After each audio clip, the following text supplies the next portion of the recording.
মুখোমুখি বিপদ। দরজার বাহিরে পায়ের শব্দ একদম স্পষ্ট। নীল নিঃশ্বাস চেপে ধরল। বৃদ্ধ ফিস ফিস করে বললেন, পিছনের দরজাটা দিয়ে বের হও এখনই।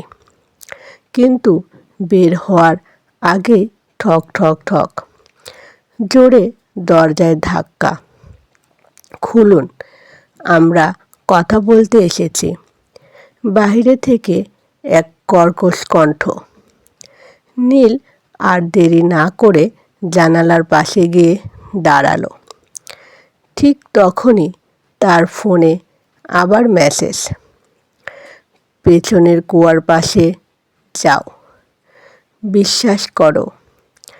নীল মুহূর্তের জন্য দ্বিধায় পড়ল, কিন্তু সামনে বিপদ, পেছনে অজানা। তবু অদ্ভুতভাবে সে মেসেজটার ওপর ভরসা করল।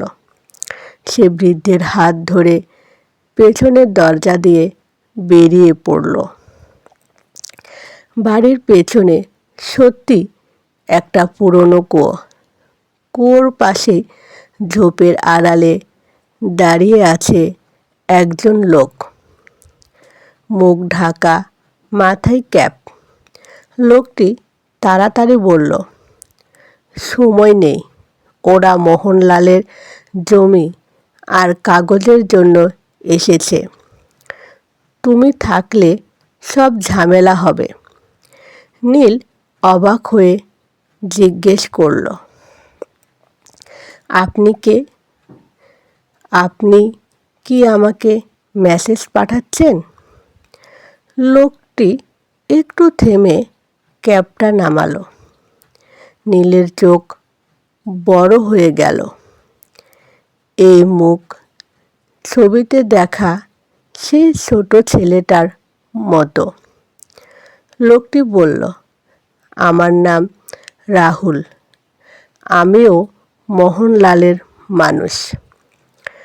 তোমার মতোই হারিয়ে গিয়েছিলাম, কিন্তু আমি ফিরে এসেছিলাম আগে।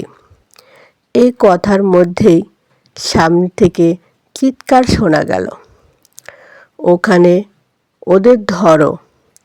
রাহুল নীলের হাতে একটি চাবি গুজিয়ে দিল।